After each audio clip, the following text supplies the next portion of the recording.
Hello everyone and welcome to another episode of Xaereth Prevails, a Grand Arena story. You'll have to forgive the background here, folks. We're not doing an assault battle. This is just a something to go on in the background. I need to be autoing these assault battles because I have two accounts, and these just take forever to auto everything. I wish they'd come out with a sim button. Anyways, this is match number 5 of the 5v5 season, season 11. And so far, moving into this match, I was undefeated. And I've been putting both Galactic Legends on defense. It's been a lot of fun. This particular match was our Friday night live stream for the podcast. So we have Fatal as a guest, and I'm actually going to be doing a voiceover for this one. So I haven't decided yet. You guys will see the end result. I haven't decided yet if I'm just going to black out the faces and everything for it, or if you'll just awkwardly see my reaction and Solo's reaction to these things. If you want to see the actual full live stream, that is also an option. I've put it in the video description. Please feel free to go check that out instead of this one if you prefer. And that has all of the advice and everything from Fatal, which is he's a great player and everything. The thing I want to point out though is this match is a really interesting one because I have a bunch of counters that I don't normally use, just stuff that I'm not normally there for. So, or rather, I'm not normally. I'm not normally up to those challenges, so to speak. Like, I don't use Geonosians that often. Certainly don't use them against Kylo Ren Unmasked. I'm trying my Thrawn lead counter, which I have everything modded for. I've practiced a couple times, but anyways, there's a couple good counters here that you don't see every day from me. So if you want to watch, please check that out. And otherwise, there are going to be timestamps in the video description if you want to just get rid of the overview stuff and just jump into the fight. So anyways, folks, thanks for watching. And just real quick, I do want to give a huge shout out to all of my patrons. Thank you guys all so much for all of the support, guys. Really, really appreciate all of you. And yeah, I think you guys are awesome. Alright, let's jump into the match now. Alright, so this is my defenses. This is the format that I use to send to my patrons. If you guys want to sign up for my Patreon, you can see my defenses every match in advance. So if you're interested in that, that's in my video description. But otherwise, this is my defense that I set. I put Rey and Darth Revan in the front. I don't have Bastila in here because my scouting showed that my opponent probably was going to place a Rey team with Finn and Poe, and I wanted Bastila Shan to go with my Vader squad to be able to take them out with Thrawn. Otherwise, in the back, I have Supreme Leader Kylo and Padme with 3PO. Up top, just pretty standard stuff for me. General Grievous, Nute, and Jedi Training Rey. My defense is pretty loaded, if we're being honest. Like, this is pretty strong. When General Grievous is like your 5th strongest team on defense, I think you're doing pretty decently in general. And really, my scouting didn't show me that my opponent probably keeps both Galactic Legends on defense or anything like that. Nothing was really that scary, so just decided to throw these squads in there. Honestly, lately I've been discovering, lately as in the last like 3 or 4 or 5 seasons, I've really been discovering a very strong defense is really, it's key to having success. Like, you need to have those off-meta counters developed. You need to have a lot of good offensive versatility. But once you can do that, once you've constructed your roster in that direction, you can really start getting away with a lot of really gross defensive comps and still have a really strong offense, as you guys will see in this match. Alright, so these are the teams that my opponent placed. We've got Kylo Ren with Hux in here, which is a very interesting composition. I would actually prefer Hux as lead in this case, and Red Trooper. If you're going to save Hux, you might as well save Red Trooper too, right? And then we have Rey with the expected composition of the hero bros with a couple tanks, and then up top just a bunch of. I mean, Padme's okay, but where's General Kenobi? He's not around. BB-8 is with Grievous. I guess that's okay. And then a pretty well reliced and modded Mother Talzin. So some stuff to be concerned about, but nothing really that heinous, if I'm being totally honest. Okay, so we need to take out this bottom zone. Obviously, we need to be able to reallocate resources in case I fail on my first attempt against Rey, because I don't have a huge number of things that can counter her. And I mean, that's true for everyone. So we need to make sure that she gets taken out. The rest of these teams I can find a way to beat, most likely. I probably have it in my roster. But Rey, I have 3 or 4 options, maybe. So I'm going to take this Grand Admiral Thrawn lead. This is actually a squad devised by Fatal, who is the guy who was our guest on this on this live stream. And the whole thing about this is Thrawn, for some reason, is prioritized by Rey and company. And so what happens is we put the taunting tech on Thrawn, and he doesn't taunt, but he also dispels any stuns or anything, and he immediately gets a turn because of his lead. He gets a turn, so he passes a turn to Traya, who in turn puts isolate on L3, puts the cooldown reduction on Thrawn because he's the only one who's burned a cooldown, and then Thrawn fractures Holdo, and that means that we're going to essentially get a Rey ultimate pretty early on, but that should be okay. We give the weapons tech to Vader so he can do a bunch of damage, and then Bastila Fallen puts a huge number of debuffs on everyone. We want to take out Finn as quickly as we can in this composition. That is very important. And so we put up, we do the murderous, whatever it's called, the MM. That's always what I think of it as. That's the acronym. Target someone else to do Force Crush, and then that activates all the debuffs on Finn, and then we can just do a Culling Blade on him and take him out before the ultimate on Rey. And now we're just doing basics. May as well just try to also take out Holdo here. She's got a bunch of debuffs on her from Bastila Shan, from the Force Crush, from all of that stuff. And Holdo is great on the Rey team just because she reduces my likelihood of being able to get a crit. So took her out, and now, even though Rey is going to pretty soon get her ultimate, I can decide what I want to do. I took a little while to actually decide. I tried to get an ability block on Rey, didn't really work, but she's just going to use her ultimate anyways. And so now we just have to weather the storm. This is a Rey. This Rey is actually a slight concern, just because she has offense mods on her rather than health or speed or whatever. Offense is probably one of the scariest builds because her ultimate does a bunch of damage and she can just go crazy at any point.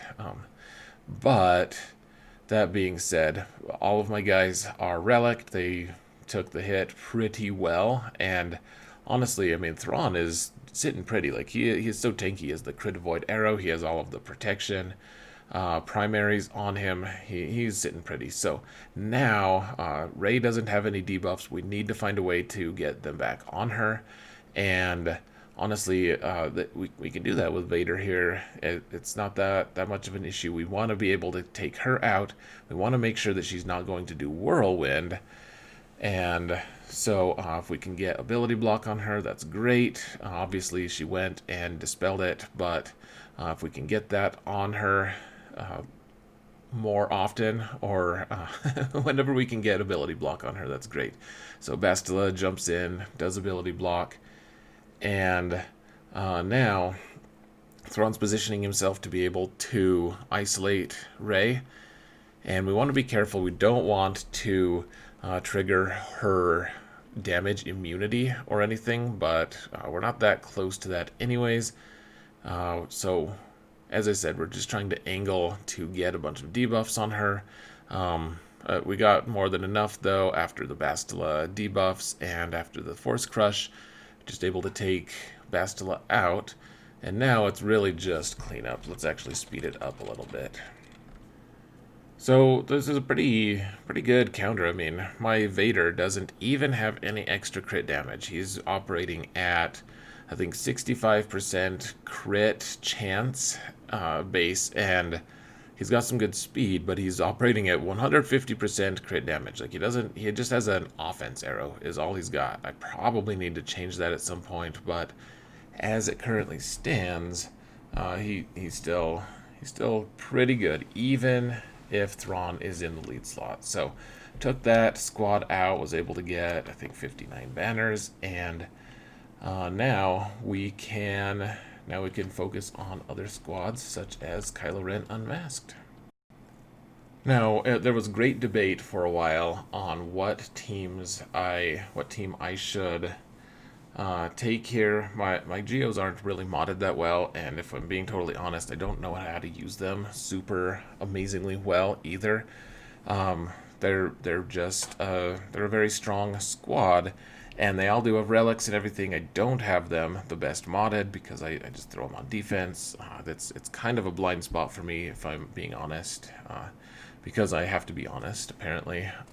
And so there was great debate for a while on what I should kill, and eventually it was decided, like, I should probably just try to use Geos. They said that I could probably do that, and I felt skeptical, but that's only because I don't use Geonosians that often. So, anyways, they got off their initial barrage here, and Hux is a little bit problematic because when he has advantage, he shuts down my ability to gain bonus turn meter, which is huge for Geonosians. You really need that.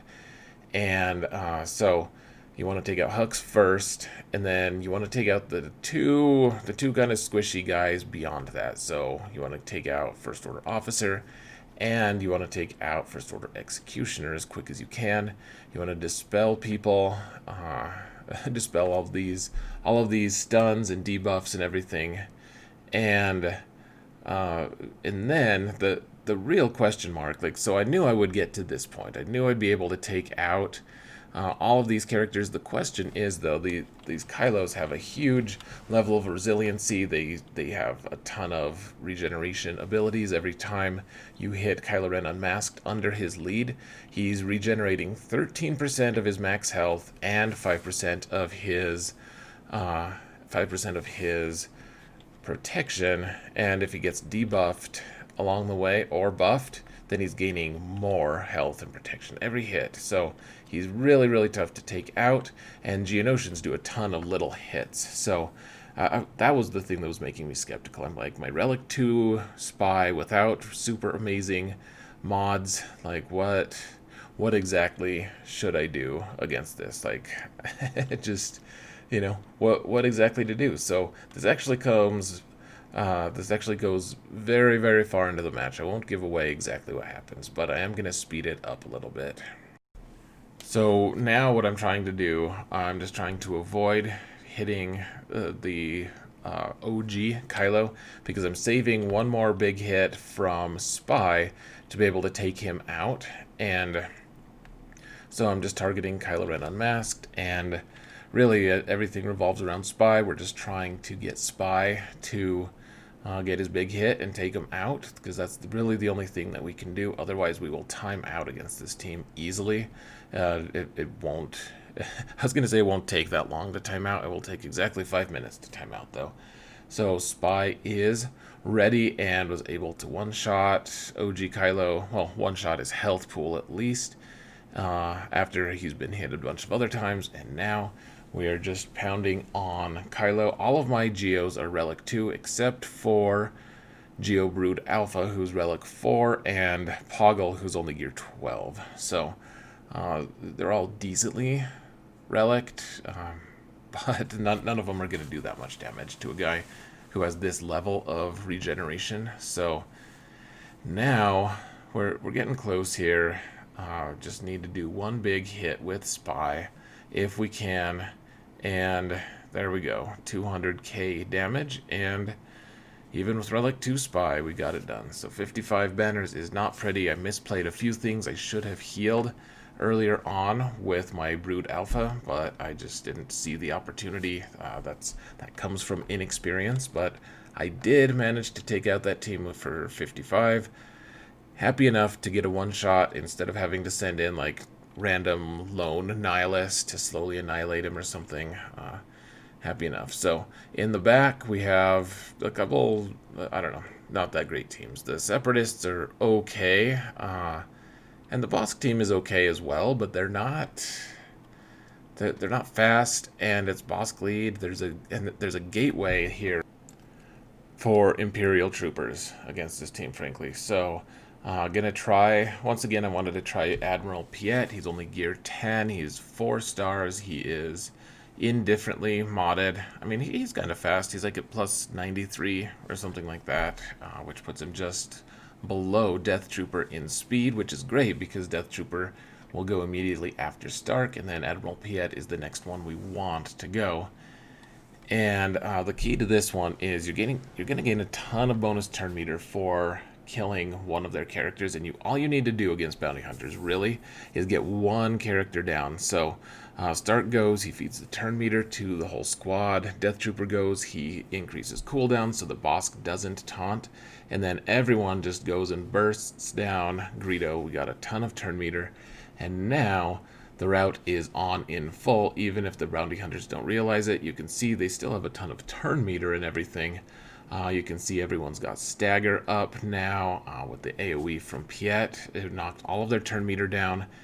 And so even though I don't have a ton of turn meter left on any of my remaining characters, I can just put Death Mark on one of them, and then all of my troopers will hopefully be able to go. If we could just take out Boba here, we regain a ton of turn meter on the whole squad. And even though Bossk is pretty tanky, he's got a lot of relics on him and everything. You can see all of the stacks of buffs from Veers, or above Veers' head, above all of their heads, I should say. They're gaining a massive amount of offense. So right there, Dengar got a turn, so we got rid. So the counter was reset for all of the troopers, but anyways, this is a pretty big massacre. Like I think only Dengar got a turn on this squad, even though they're all heavily relicked. Greedo just opened the door for me. So quick 60 banners, and when you can get a kill with Imperial troopers early on, it really opens up the rest of your offensive options. So if you can find a way to disallow your opponent from using Imperial troopers on your defenses, you're going to give yourself a lot better chance to win.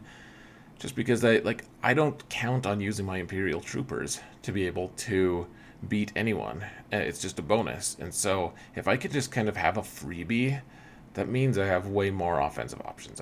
That's just how it works. So anyways, I have a bunch of teams left. I have Night Sisters, I have Commander Luke, Jedi Luke that I can split away from Jedi Revan. Lots of different things that I can do here. I can be pretty efficient. The question mark is what exactly, how exactly am I going to do that? And I think the best option here was just going to go take my Night Sisters in against this General Grievous squad. It's a very cheap counter. Grievous is a great character and it's a great team, but Night Sisters are kind of the loophole. If you don't put Nute with Grievous, if you don't put if you don't put Watt with him, and I don't recommend Watt, by the way, but if you did, I would not recommend. I wouldn't recommend that, but if you do, then you're going to shut the Night Sisters counter down. Otherwise, this is a great cheap way to take out a Grievous squad, or at least do a lot of damage. There is quite a bit of RNG here, if we're being honest. But the way this works here, and I know that a lot of you guys have already seen this, but for the uninitiated, the Night Sisters just die and die and die, and that makes old Daka really beefy. Like it makes it so that her health pool just goes crazy. She's already at like 130k health, and so every time you're able to get someone dead, one of your guys is dead, that means that she gains another 10% to her health. So once you kill a bunch of Night Sisters, like her health pool just goes completely crazy. In addition, Asajj's damage also goes through the roof for every person who dies. So you kind of want your Night Sisters to die, and Old Daka just slowly revives them all. There are a lot of butt clenching moments, frankly. It's a really scary match to watch sometimes, but it's also scarier. There's RNG here because if they are able to kill Daka after the two initial zombie revives go away, if they're able to kill zombie, then, if they're able to kill Daka, then you're just most likely sunk. There are a few options potentially if you're in the right circumstance, but sometimes, as you can see, old Daka is just left alone here. And if Grievous had chosen to stun old Daka instead of zombie, we probably would have lost.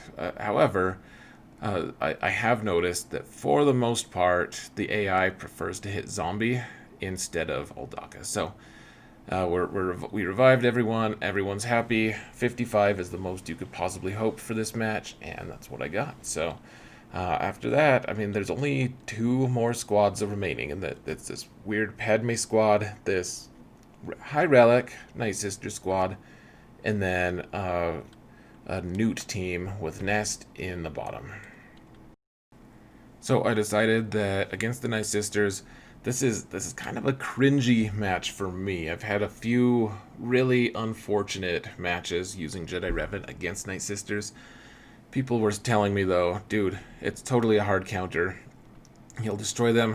You can see I have Juhani on the team, not because she's actually good, but because there's a feat that requires me to actually use her for once. So she's an honorary member, and I'm just hitting Asajj here because, frankly, because I forget. Like I think that Solo and Fatal both were like, yeah, you got to target Asajj first. I actually never thought to ask why, but really, I mean, Asajj is pretty squishy, and like if you can keep her from actually taking a turn, then she's not going to dispel all of your buffs and everything.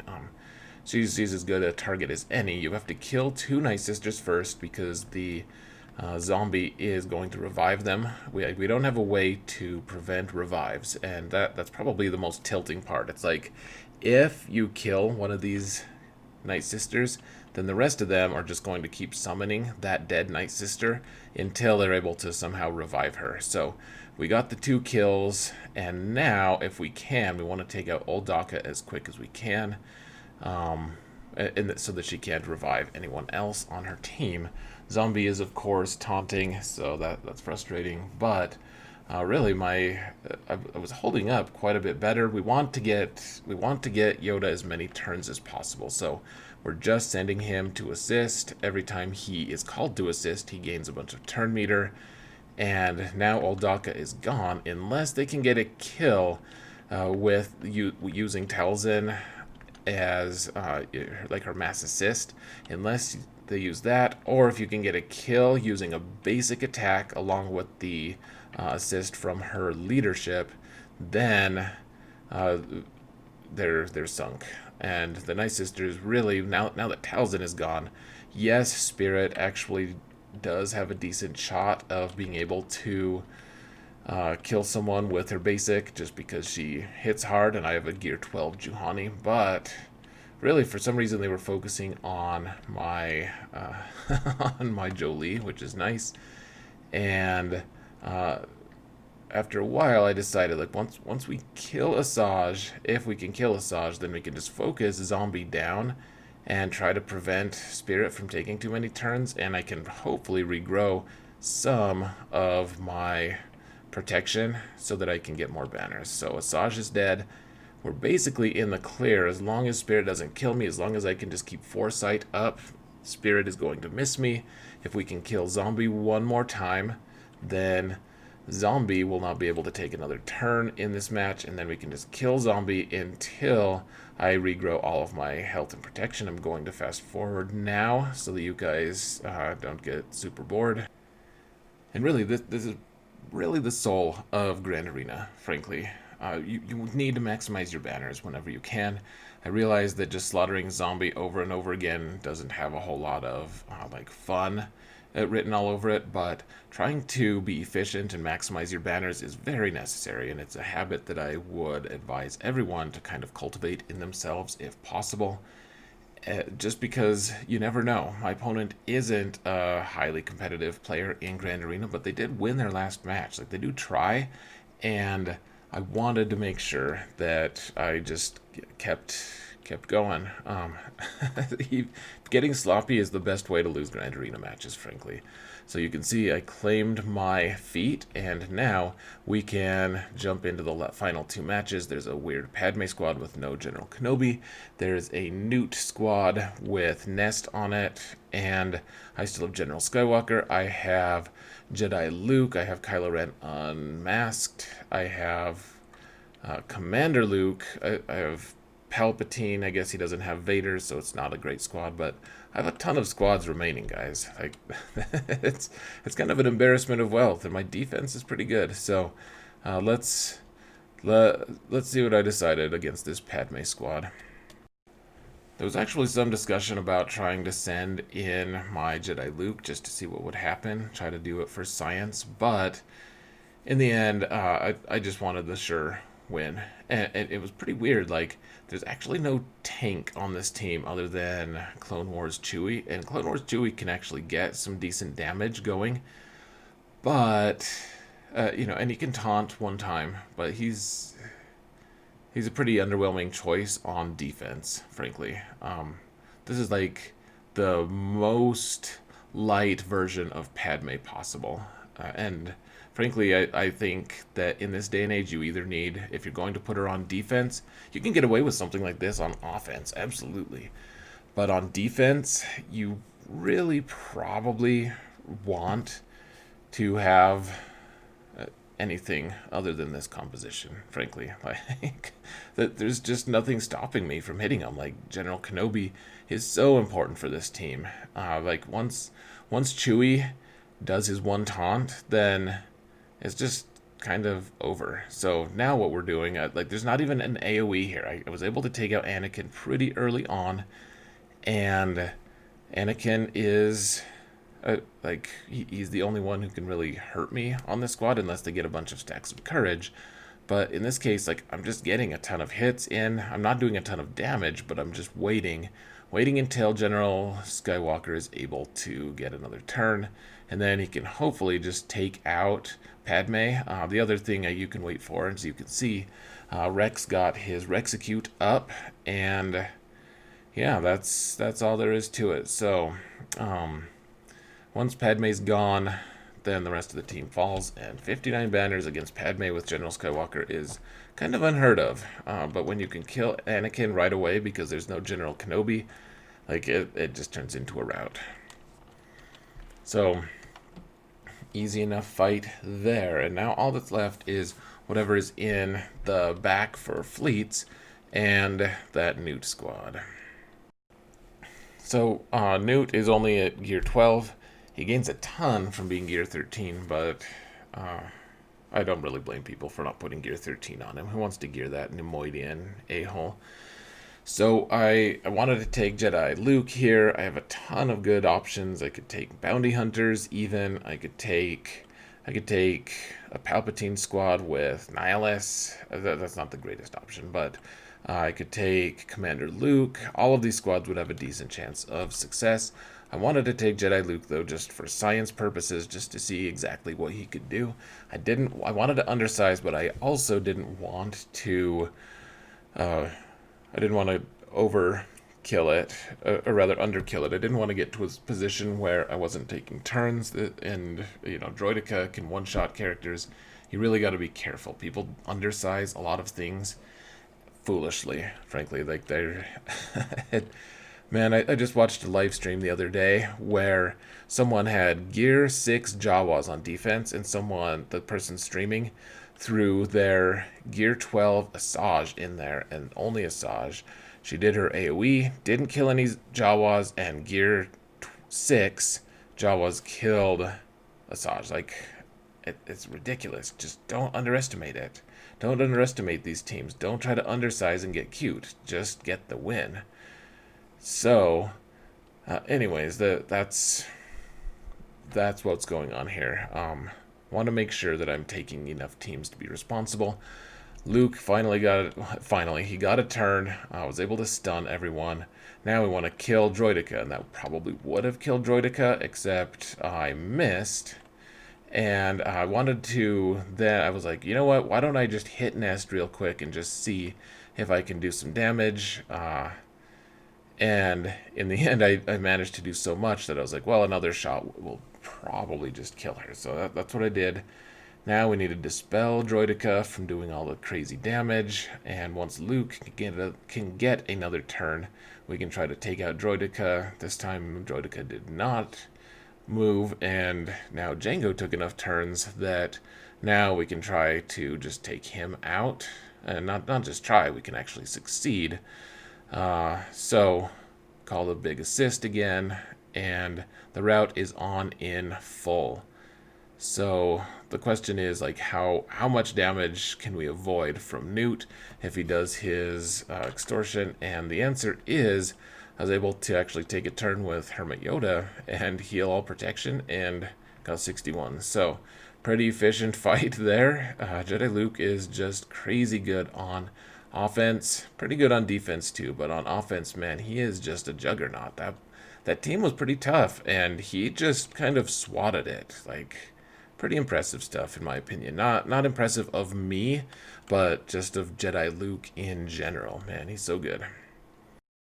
Alright, so we've got this Malevolence fleet in the back here, and it's a standard Malevolence fleet, like nothing fancy that we can see from here. We can only see their 3 starting plus the capital ship, but I have my negotiator available. This is a counter that I have down very well. I've been kind of struggling in fleets lately using my negotiator in mirror matches, and that being said, I can absolutely do a lot of good work with my negotiator against Malevolence. So again, we don't want to take too few ships, just in case things go south. We want enough reinforcements, but at the same time, we need to get undersize wins. We want to get the feet for undersize, and so that's what I did. I took everyone except for that final slot. Y-Wing didn't get the nod this time. You want to start the fight by just targeting Sunfac. You just do the normal hit from 5s to save. You want to save this big hit for a little later, as I'll show you guys in a minute. You want to try for the twofer. So now 5s has his big AoE. Everyone who has target lock gets hit by the AoE. Everyone had the target lock, so we killed their Vulture Droid and Sunfac, and now we just need to focus down the Hyena and whatever other reinforcements are coming in. You get Plo in to dispel all the Buzz Droids, because Buzz Droids are the heart and soul of this Malevolence fleet. If you can't land Buzz Droids consistently, then you can really have a lot of problems. So anyways, we got some damage in on Hyena. Spy came in, and you'll note in a minute here, once Anakin gets another turn, I'm not hitting Spy right now because I don't want Spy to go into stealth. What we really want to do is get an AoE from Anakin onto Spy so that we get that buff immunity. So then even if you do crits on Spy, then it can't go into stealth, and you can just kill it like the dog it is. So targeted Spy there for Ahsoka's reinforcement to dispel its energy buffs or whatever. Okay, so now Anakin, here's what I was talking about. Anakin gets a turn, gets buff immunity onto Spy. Spy tries to go into stealth, can't, And now, instead of having to kill all those vulture droids surrounding Spy and maybe getting another reinforcement in and dragging the fight out, we can just destroy Spy and get 63 banners. So pretty good win there. And I ended up with 1924. That was my score. One frustrating thing about doing the big live stream with all the different guests and everything, it's just really hard to show the full screen, frankly. And so what I'm going to start doing, I'm going to start recording it locally as well, so that I can do a recap for you guys. You guys can see the full screen, and then I'll post a live stream link so that if you guys want to see the live stream commentary, you can do that as well. So anyways, I'm going to stop with the live stream part of it. I'll show you guys the results, and we can get you out of here. So my opponent waited until the last like 2 or 3 hours to attack, and what ended up happening, as you can see, I got 1924. They cleared 3 of my zones, and the first zone is they killed Rey. They killed Darth Revan, one shot, so that wasn't necessarily great. But then up top, they took 3 to get through Nute, 3 to get through Jedi training Rey. I'm always curious what they use, man. It's always just you never know.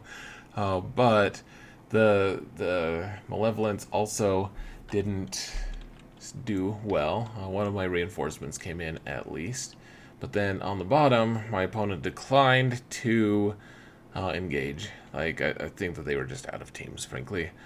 They needed a bunch of teams to get through the top zone, and so I'm guessing that they ended up overkilling those squads by quite a bit and just calling it a day. So anyways, guys, this is the 5th match of the season, 5th win of the season, the 5th time that my opponent has failed to full clear me, even though a lot of my opponents go pretty heavy on offense. So it's been a very interesting thing trying to get my heavy offense, or trying to get my heavy defense going has been a really fun thing for me. And yeah, trying to develop these off-meta counters has also been fun. So my next match will be the finals. I'll be live streaming it on the day of, or rather the evening of. It'll be Sunday evening. So please join me. That will be a lot of fun, I hope, up against someone with pretty high lifetime banners and Jedi Luke and all of that madness. So it'll be good.